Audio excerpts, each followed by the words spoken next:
Hello friends. तो अभी तक हम चैप्टर 1 कंप्लीट कर चुके हैं। आज से हम स्टार्ट करेंगे चैप्टर 2।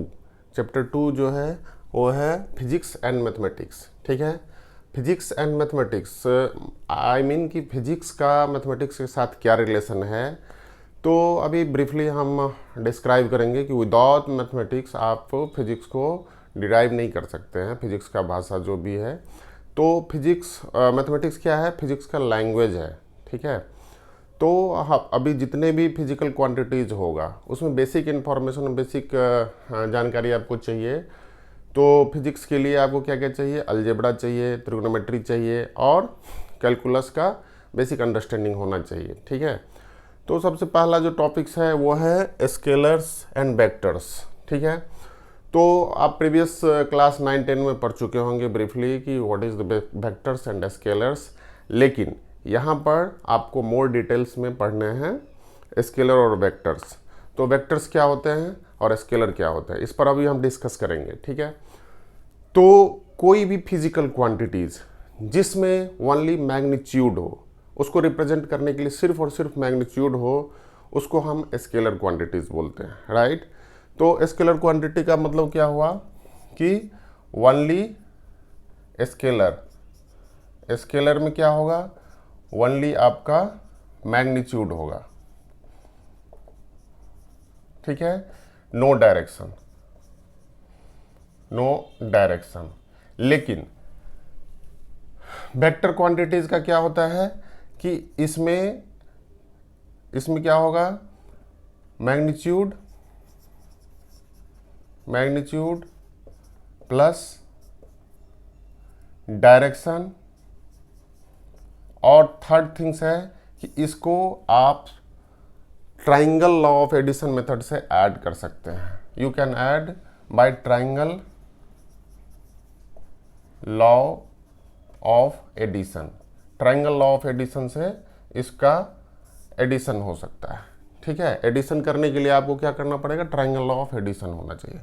तो इसको अभी हम डिस्कस करते हैं बारी बारी से कि क्या है। फॉर एग्जांपल, जैसे कि स्केलर क्वांटिटीज़ है, आप कोई भी स्केलर क्वांटिटी, जैसे कि अगर हम बोलते हैं कि मास, मास क्या है? मास को रिप्रेजेंट करने के लिए आपको उसका डायरेक्शन की ज़रूरत नहीं है। मास क्या है? इट्सेल्फ ए फिजिकल क्वांटिटीज़ है जिसको कंप्लीट डिस्क्राइब करने के लिए ओनली आपको मैग्नीट्यूड चाहिए। मैग्नीट्यूड जब भी हम बोलते हैं तो उसका मतलब होता है numerical value plus its unit. ठीक है, न्यूमेरिकल वैल्यू के साथ साथ उसका यूनिट। फॉर एग्जांपल, अगर आपको 5 kg राइस है और 2 kg शुगर है, ये दोनों क्या है? ये दोनों है आपका स्केलर क्वांटिटी। तो दोनों को जब भी ऐड करेंगे तो सिंपल लॉ ऑफ एडिशन से इसको ऐड कर सकते हैं। तो ये 7 kg टोटल आपका सम या गुड्स हो गया, जो कि आप कैरी कर सकते हैं या कहीं गए हैं तो ले जा सकते हैं। तो आपको टोटल वेट, टोटल मास जो हो गया वो 7 kg हो गया। ठीक है, स्केलर का ये है। और वेक्टर क्वांटिटी का क्या है कि वेक्टर क्वांटिटी को आप सिंपल लॉ ऑफ अलजेब्रा के लॉ से एडिशन नहीं कर सकते हैं। उसको ऐड करने के लिए, टू वेक्टर क्वांटिटी को ऐड करने के लिए आपको ट्राइंगल लॉ ऑफ एडिशन समझना पड़ेगा। ठीक है, तो अभी हम देखते हैं एडिशन ऑफ वेक्टर्स। ठीक है, स्केलर क्वांटिटी को आप आसानी से ऐड कर सकते हैं सिंपल अलजेब्रिकल मेथड से या अरिथमेटिक मेथड से, लेकिन वेक्टर को सिंपली ऐड नहीं कर सकते हैं। ठीक है, और वेक्टर को रिप्रेजेंट करने के लिए, जैसे कि मान लेते हैं कि कोई वेक्टर क्वांटिटी है, भी वेलोसिटी एक वेक्टर क्वांटिटी है, तो उसके ऊपर में एरो से रिप्रेजेंट करते हैं। ठीक है, तो वेक्टर, एडिशन ऑफ वेक्टर हम कैसे करते हैं देखते हैं अभी। तो हमें नेक्स्ट समझना है equality of vectors. Equality of vectors का मतलब क्या हो गया कि अगर दो वेक्टर क्वांटिटीज है और दोनों का मैग्नीट्यूड और डायरेक्शन सेम होते हैं तो हम उसको बोलते हैं इक्वल, दोनों वेक्टर इक्वल है। फॉर एग्जांपल, जैसे कि मान लेते हैं कि एक वेक्टर क्वांटिटी है ना, वेक्टर क्वांटिटीज मान लेते हैं कि ये बी है और इसका डायरेक्शन जो है सो थीटा एंगल है विथ इनिशियल एक्सिस, और दूसरा वेक्टर क्वांटिटी सी है और उसका मैग्नीट्यूड एंड डायरेक्शन सेम है, तो हम बोलते हैं कि सी और बी जो है वो इक्वल है। ठीक है, तो ये समझना ज़रूरी है। हमें नेक्स्ट टॉपिक्स के लिए। तो आइए हम समझते हैं, है ना, vector law of addition. Vector law of addition समझने के लिए हमें क्या करना पड़ेगा, सबसे पहले वेक्टर लॉ ऑफ एडिशन। ठीक है, मान लेते हैं कि ए और बी दो वेक्टर क्वांटिटीज हैं। ठीक है, मान लेते हैं ए और बी, एक ट्राइंगल ड्रॉ करते हैं, मान लेते हैं ए एक वेक्टर क्वांटिटीज है ना, और ये एंगल ए हो गया, ये पॉइंट ए हो गया, ये बी हो गया। तो इस दोनों के बीच का जो एंगल है ये वेक्टर क्वांटिटी ए हो गया, और दूसरा वेक्टर क्वांटिटी मान लेते हैं बी हो गया, ये बी हो गया। ठीक है, और ए और बी के जो एंगल बीच का है वो थीटा एंगल है। ठीक है, अब इसको हम पॉइंट सी मान लेते हैं, इस डायरेक्शन में ये एंगल थीटा है। तो ए और बी का सम कैसे निकालेंगे आप, है ना, दोनों दो वेक्टर क्वांटिटीज है, दोनों के बीच का एंगल थीटा है, तो दोनों का सम कैसे निकालेंगे। मान लेते हैं इसको, और इसको निकालने के लिए हम क्या करते हैं, इसको फर्दर इंक्रीज करते हैं, इस लाइन को। ठीक है, इस लाइन को फर्दर हम इंक्रीज कर देते हैं, और इसको हम लिखते हैं डी। ठीक है, पॉइंट डी बना लेते हैं। ठीक है, अब इसको पैरेललोग्राम बनाते हैं। ठीक है, अब नेक्स्ट में क्या करते हैं, हम देखते हैं ये बी हो गया। ठीक है, ये देखते हैं क्या, ये एंगल और ये एंगल दोनों सेम होगा। क्लियर, ये एंगल और ये एंगल सेम होगा। मान लेते हैं ये A B C D parallelogram है, तो करेक्ट। अब हम क्या करते हैं, इसको मिला देते हैं और इसको हम बोलते हैं डी। क्लियर, तो इसका सम क्या होगा, as per triangle law of addition से इसका ए और बी का सम क्या होगा, ये होगा ए प्लस बी। ठीक है, और इसका एंगल जो होगा अल्फा मान लेते हैं, ये क्या होगा, सम होगा ए प्लस बी होगा, और इसका एंगल क्या हो गया, अल्फा। ठीक है, तो अब हम देखते हैं कि दो वेक्टर क्वांटिटीज को कैसे सम करते हैं। तो मान लेते हैं कि लेट या suppose A and B are two vectors quantities. ठीक है, मान लेते हैं ए और बी दोनों क्या है, वेक्टर क्वांटिटीज है, ए और बी दोनों वेक्टर क्वांटिटीज है। तो इसका क्या होगा, सम क्या होगा, ए प्लस बी का सम हमें निकालना है ना। सम निकालने के लिए हमें क्या करना पड़ेगा, हमें कुछ चीज़ें समझना पड़ेगा। तो यहाँ पर जो इक्वलिटी ऑफ वेक्टर्स है, ये जो बी है ये इसका भी बी हो जाएगा, यानी कि A C is equal to B D हो जाएगा, चूँकि डायरेक्शन और एंगल दोनों का सेम है ना। और ये A B is equal to क्या है आपका, A B is equal to A दिया हुआ है, और B D is equal to क्या है, बी दिया हुआ है। तो आपको बी ई का वैल्यू हम निकालते हैं फर्दर कैलकुलेशन करने के लिए। तो बी ई का वैल्यू क्या हो जाएगा, बी इज इक्वल टू क्या है, इस right angle triangle D B E, right angle triangle D B E में, इस राइट एंगल ट्राइंगल में डी बी ई में। तो हम क्या देखते हैं, इसका b इज इक्वल टू क्या हो जाएगा, ये बेस है base by hypotenuse, B E by B D is equal to क्या हम लिख सकते हैं, कॉस थीटा लिख सकते हैं। इसके बीच का एंगल थीटा है तो कॉस थीटा लिख सकते हैं। तो इसीलिए B E is equal to आपका हो जाएगा B D cos theta, B D cos theta. That means B D क्या है, B D is equal to हो गया बी कॉस थीटा। ठीक है, मान लो दो वेक्टर क्वांटिटीज है और उसका मैग्नीट्यूड जो है, सपोज मैग्नीट्यूड हम ए एंड बी लेते हैं दोनों वेक्टर क्वांटिटीज का।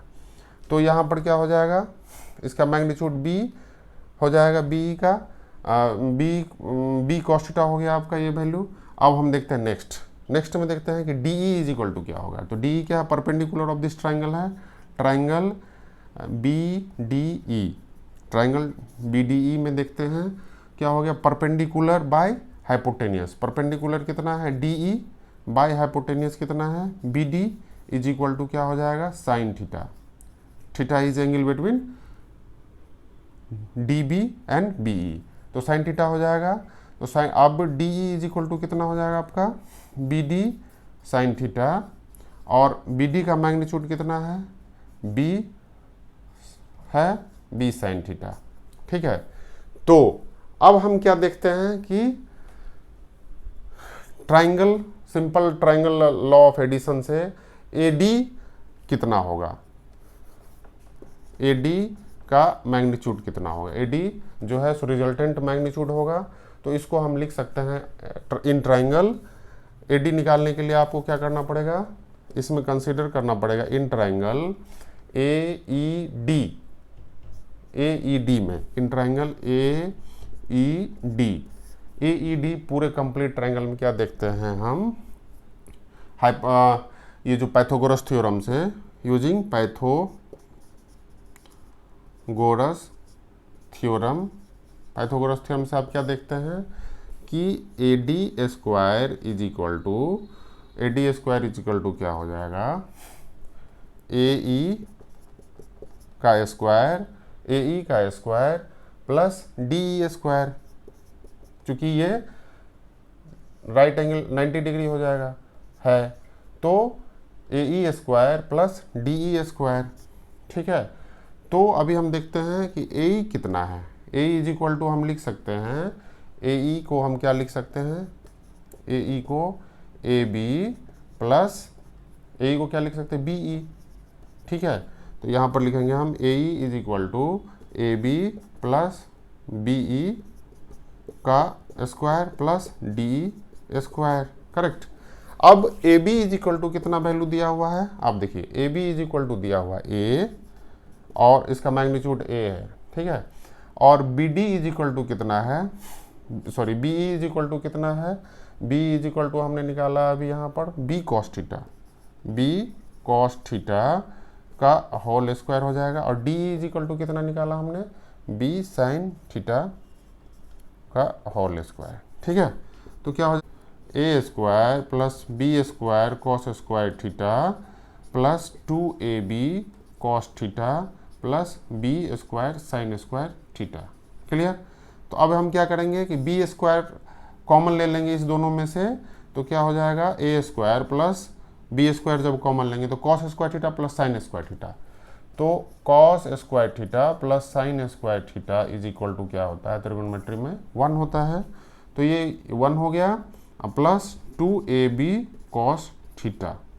ठीक है, तो a प्लस b का जो मैग्नीट्यूड होगा वेक्टर सम में वो होगा आपका, अगर हम इसको square A D is equal to A D होगा इज इक्वल टू ये हो जाएगा। ठीक है, अब नेक्स्ट है कि हमारा इनिशियल एंगल थीटा था दोनों के बीच में, तो रिजल्टेंट एंगल क्या होगा, उस दोनों के बीच का रिजल्टेंट एंगल क्या होगा, है ना, या डायरेक्शन क्या होगा। तो डायरेक्शन निकालने के लिए हम क्या करेंगे, स्लोप पर कंसीडर करते हैं। तो मान लेते हैं tan alpha is equal to क्या हो जाएगा आपका, अगर ये अल्फा एंगल है बिटवीन, है ना, बिटवीन मतलब आई मीन इनिशियल डायरेक्शन के बीच में एंगल अल्फा है, तो उसका क्या हो जाएगा value, alpha is equal to ten alpha is equal to क्या होगा परपेंडिकुलर बाय बेस। तो परपेंडिकुलर कितना है डी ई और बेस कितना है A B plus B E, correct. तो अब हम देखते हैं डी कितना है, D is equal to B sine theta और A B is equal to दिया हुआ है A plus B is equal to B cos theta. ठीक है, तो ये आपका हो जाएगा एंगल, है ना, डायरेक्शन हो जाएगा। दोनों को जब हम ऐड करेंगे तो उसका मैग्नीट्यूड ये हो जाएगा, मैग्नीट्यूड हो जाएगा root under A square plus B square plus 2ab cos theta. Direction हो जाएगा जो 10 अल्फा एंगल है, तो डायरेक्शन हो जाएगा आपका B sine theta by A plus B cos theta. ठीक है, तो ये हमारे लिए इंपॉर्टेंट है। जब भी दो वेक्टर क्वांटिटी को आप ऐड करेंगे, तो उसका सेपरेटली हमें मैग्नीट्यूड निकालना पड़ेगा और डायरेक्शन निकालना पड़ेगा। ठीक है, तो मैग्नीट्यूड जो है सो हम आसानी से इस फार्मूला को यूज करके निकाल सकते हैं, और डायरेक्शन क्या होगा, टेंजेंशियली, टेंजेंशियल यानी स्लोप होता है। डायरेक्शन क्या होता है, स्लोप ऑफ जो इनिशियल डायरेक्शन इनिशियल है वो और स्लोप है इस दोनों के बीच का, जो इनिशियल एक ए और इसके बीच का, ठीक है। और डायरेक्शन क्या हो जाएगा, जो रिजल्टेंट के साथ ए का एंगल होगा वही आपका डायरेक्शन, वही उसका एंगल बन जाएगा, ठीक है। तो रिजल्टेंट आपका ए प्लस बी और ए के बीच का एंगल अल्फा है, तो इसका डायरेक्शन टेंजेंशियली 10 अल्फा होगा, ठीक है। तो अभी हमें नेक्स्ट देखना है multiplication of a vector number, है ना, वेक्टर बाय ए नंबर। कोई वेक्टर क्वांटिटी को अगर आप किसी नंबर से मल्टीप्लाई करते हैं तो उसका रिजल्ट क्या होगा, ये जानना हमारे लिए ज़रूरी है। मान लेते हैं कि ए कोई वेक्टर क्वांटिटी है, let A is the vector quantity and it is multiply by K से हम इसको मल्टीप्लाई करते हैं, तो इसका रिजल्टेंट क्या हो जाएगा, रिजल्टेंट हो जाएगा b इज इक्वल टू के ए, ठीक है। लेकिन अगर हम इसका बात करते हैं मैग्नीट्यूड का, तो मैग्नीट्यूड क्या हो जाएगा, मैग्नीट्यूड b का जो है सो के ए हो जाएगा, यानी इसका एग्जैक्ट वैल्यू के और ए हो जाएगा। लेकिन इसका डायरेक्शन क्या होगा, डायरेक्शन जो है सो डिपेंड करता है। डायरेक्शन अगर हम किसी वेक्टर क्वांटिटी को किसी नंबर से मल्टीप्लाई करते हैं और अगर वो नंबर पॉजिटिव होता है ना, पॉजिटिव इंटीजर्स होते हैं, तो उसका डायरेक्शन क्या होगा, डायरेक्शन होगा सेम, डायरेक्शन सेम इफ के इज पॉजिटिव, ठीक है। लेकिन अगर के निगेटिव क्वांटिटी होगा तो डायरेक्शन क्या हो जाएगा, डायरेक्शन हो जाएगा अपोजिट, जस्ट रिवर्स हो जाएगा, अपोजिट इफ के इज निगेटिव, ठीक है। तो ये इंपॉर्टेंट है वेक्टर के लिए, ये वाला पार्ट आपको समझना ज़्यादा ज़रूरी है, ठीक है। अगर के का वैल्यू माइनस में होता है, जैसे अगर मान लेते कोई वेक्टर क्वांटिटी है ना, और उसको -5 से हम मल्टीप्लाई करते हैं फॉर एग्जांपल, तो क्या होगा कि ये क्वांटिटी निगेटिव हो जाएगा और इसका डायरेक्शन चेंज हो जाएगा बी का, ठीक है। तो बी का डायरेक्शन जो पहले था उसके रिस्पेक्ट में चेंज हो जाएगा, ठीक है। अब हमारा है कि subtraction of a vector quantities, addition समझ गए, मल्टीप्लिकेशन बाय नंबर समझ गए, अब क्या है subtraction, subtraction of two vector quantity, vector quantity, दो वेक्टर क्वांटिटी का सब्ट्रैक्शन कैसे करेंगे हम, ठीक है, क्वांटिटीज। इसके लिए हम क्या करते हैं, मान लेते कोई भी वेक्टर क्वांटिटीज ए है, ठीक है, वेक्टर क्वांटिटी ए है जो कि इनिशियल डायरेक्शन उसका ए टू बी है, राइट। अब उसके बाद जो है सो सर्टेन टाइम में उसका डायरेक्शन क्या हो जाता है, हम पैरेललोग्राम से ये डालते हैं, ठीक है। मान लेते हैं कि इसके साथ कुछ भी एंगल बना रहा है अल्फा बीटा थीटा, ठीक है, तो इसका डायरेक्शन क्या हो जाएगा, ये बी क्वांटिटी हो जाएगा, ये सी है, मान लेते ये डी है, ठीक है। तो आप ये देख रहे हैं कि ये इसका डायरेक्शन क्या है, एंगल थीटा इस डायरेक्शन में, दोनों का एंगल सेम है। तो वेक्टर लॉ ऑफ इक्वलिटी से हम समझते हैं कि B C is equal to क्या होगा ए डी, क्योंकि दोनों का टाइम एक्सिस के साथ या जो इनिशियल डायरेक्शन है उसके साथ क्या है कि सेम आपका एंगल बनाया हुआ है, ठीक है। तो अगर हम माइनस क्या करना होगा, हमें दो सब्ट्रैक्ट कैसे करेंगे, है ना, सब्ट्रैक्ट करने के लिए क्या करना पड़ेगा आपको कि मान लेते हैं ए से बी को सब्ट्रैक्ट कर रहे हैं, ठीक है, तो आपको क्या करना पड़ेगा, उसके अपोजिट डायरेक्शन क्या हो जाएगा, उसका अपोजिट हो जाएगा, ये हो जाएगा -b, क्लियर। ये जो एंगल हो जाएगा, सॉरी ये जो डायरेक्शन इसका हो जाएगा ये हो जाएगा -b, ठीक है। तो हम सिंपल लॉ पैरेललोग्राम या वेक्टर से हम क्या जानते हैं इसका, है ना, तो आप आसानी से इसका जो सम होगा, सम क्या हो जाएगा, सम ऑफ ए प्लस -b का सम कर देंगे तो आपका सब्ट्रैक्शन हो जाएगा a - b, ठीक है। तो इसलिए इसका क्या हो जाएगा, सब्ट्रैक्शन क्या होगा, सम ऑफ ए और माइनस बी हो जाएगा, ठीक है, क्योंकि इसका डायरेक्शन सिर्फ हम अपोजिट ले लिए और क्वांटिटी सेम रहा। दैट मीन्स कि ये हम कुछ नहीं करेंगे, addition, vector law of addition जो था उसी को यूज़ करेंगे, लेकिन बी का डायरेक्शन अपोजिट ले लेंगे तो सब्ट्रैक्शन हो जाएगा, ठीक है। तो थ्योरेटिकली हम समझ चुके हैं कि addition of two vector quantity या subtraction of two vector quantity कैसे कर सकते हैं और उसका मल्टीप्लिकेशन किसी नंबर के साथ। लेकिन उसको अच्छी तरह से समझने के लिए हम चलिए एक डिस्कस करते हैं एक प्रॉब्लम का, ठीक है। एक प्रॉब्लम है कि two vector quantities, two vectors of equal magnitude 5 unit का दो वेक्टर क्वांटिटीज है और उस दोनों के बीच का एंगल है 60 डिग्री बिटवीन देम। तो find the magnitude of the sum of the vectors and the difference of the vectors. तो आपको उसका मैग्नीट्यूड निकालना है सम और डिफरेंस के केसेस में, ठीक है। तो सबसे पहले हम ये जानते हैं कि मान लेते हैं कि दो वेक्टर क्वांटिटीज है, दो वेक्टर क्वांटिटीज है ए, ठीक है, और एक है बी। ये मान लेते हैं ये बी है, ठीक है, वेक्टर क्वांटिटी, और इस दोनों के बीच का एंगल है आपको 60 डिग्री, ठीक है।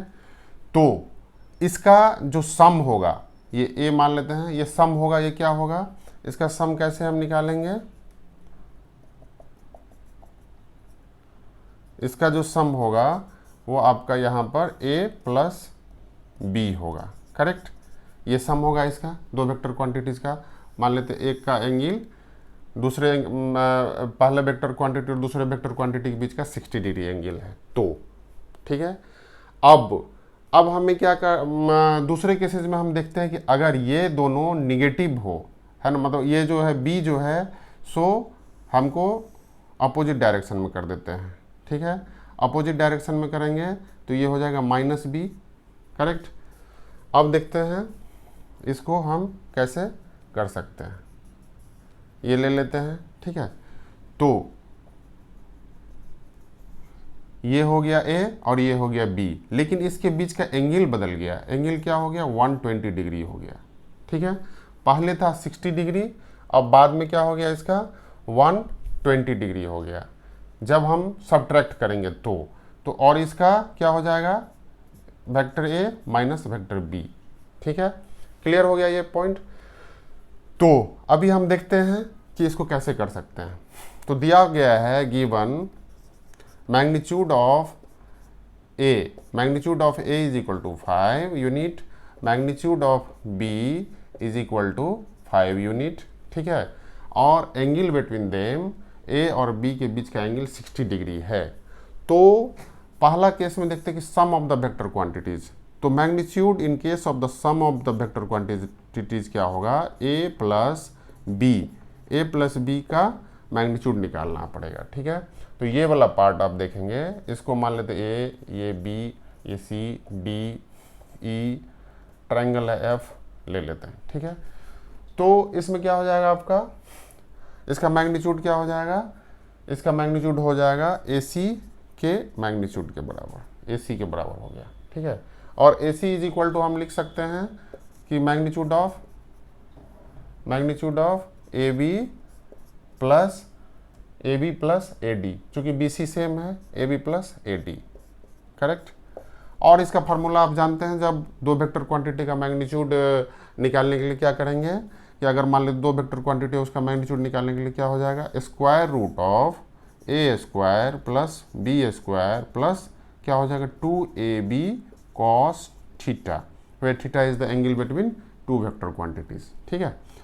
तो अब हम देखते हैं ए का वैल्यू क्या है, 5 है, तो 5 स्क्वायर हो जाएगा, प्लस बी का वैल्यू 5 है, 5 स्क्वायर हो जाएगा, प्लस 2 इंटू ए का वैल्यू 5 और बी का वैल्यू 5 और थीटा का वैल्यू क्या है यहाँ पर cos 60 डिग्री है, cos 60 डिग्री है। तो cos 60 डिग्री को हम, और ये स्क्वायर रूट है, ठीक है।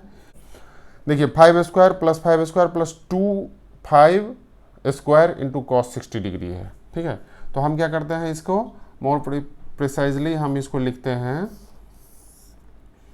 5 स्क्वायर इंटू 2 कॉमन ले लेंगे, तो 2 इस दोनों को ऐड कर दिए इसलिए 2 हो गया, तो 1 प्लस कॉस 60 डिग्री हो गया। कॉस 60 डिग्री का वैल्यू कितना होता है आपको पता होगा, 1/2 हो गया। ठीक है, हम सिंपली यहीं पर वैल्यू पुट कर देते हैं। तो क्या हो जाएगा यहाँ पर, इसका 5 स्क्वायर को हम पीछे निकाल, स्क्वायर रूट से बाहर निकाल लेते, 5 हो गया। अब ये 2 इंटू क्या हो जाएगा, 3/2 हो गया। ये दो दो कैंसिल हो गया, तो इसका यह क्या हो जाएगा वैल्यू, मैग्नीट्यूड हो जाएगा 5 + 5 इंटू √3। तो इसका मैग्नीट्यूड हो जाएगा 5 इंटू √3। ठीक है, क्लियर। अब नेक्स्ट क्वेश्चन में है कि इसका सब्ट्रैक्शन कैसे होगा। ठीक है, तो चलिए आइए सब्ट्रैक्शन डिस्कस करते हैं। तो बी वाले पार्ट जो है उसका subtraction, the difference of two vector. तो a - b होगा, इसका मैग्नीट्यूड देखते हैं। इसका मैग्नीट्यूड भी वही होगा जैसा कि हमने डिस्कस किया है, a² + b² + 2ab into cos theta. Theta is equal to यहाँ पर देखना होगा कि क्या वैल्यू है। तो यहाँ पर a का वैल्यू हो गया आपका 5² + b का वैल्यू भी 5 है, + 2 इंटू 5 इंटू 5। ठीक है, बट कॉस थीटा का वैल्यू कितना है, कॉस थीटा का वैल्यू बताइए कितना है। यहाँ पर एंगल हो जाएगा थीटा इज इक्वल टू 120। ये इंपॉर्टेंट है क्योंकि ये a का डायरेक्शन है, ये a है और ये b है।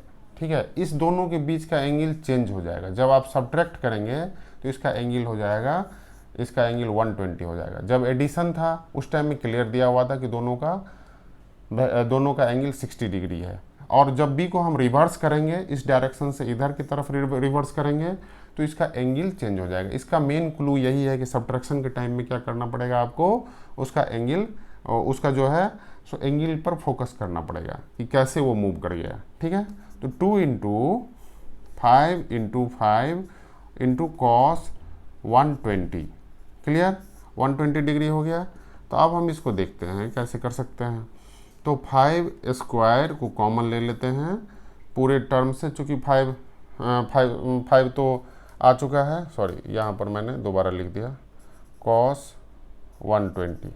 ठीक है, अब देखते हैं हम 5 को पूरे से कॉमन ले लेते हैं तो क्या होगा, 1 + 1 + 2 ये हो जाएगा, इंटू क्या हो जाएगा, कॉस 120 का वैल्यू क्या होता है, -1/2। कॉस 120 का वैल्यू कितना होता है, -1/2 होता है। ठीक है, तो यहाँ पर हम क्या लिख सकते हैं, 5 तो बाहर निकल गया स्क्वायर रूट से, चूँकि 5 स्क्वायर है। अब देखते हैं ये क्या हो जाएगा, 2 प्लस ये प्लस माइनस माइनस हो जाएगा, -1, 2 प्लस ये क्या हो जाएगा, ये दो कैंसिल हो जाएगा, -1, तो क्या हो जाएगा, 5 यूनिट ओनली हो जाएगा। सब्ट्रैक्शन क्या हो जाएगा, इसका वैल्यू हो जाएगा 5 यूनिट। ठीक है, तो सब्ट्रैक्शन करने के लिए सबसे इम्पोर्टेंट चीज़ है कि आपको ये ध्यान रखना पड़ेगा कि a और b का एंगल का डायरेक्शन, एंगल कैसे इनिशियल एंगल के रिस्पेक्ट में कैसे चेंज हो गया, उसके बेसिस पर आप आसानी से इसको कैलकुलेट कर सकते हैं।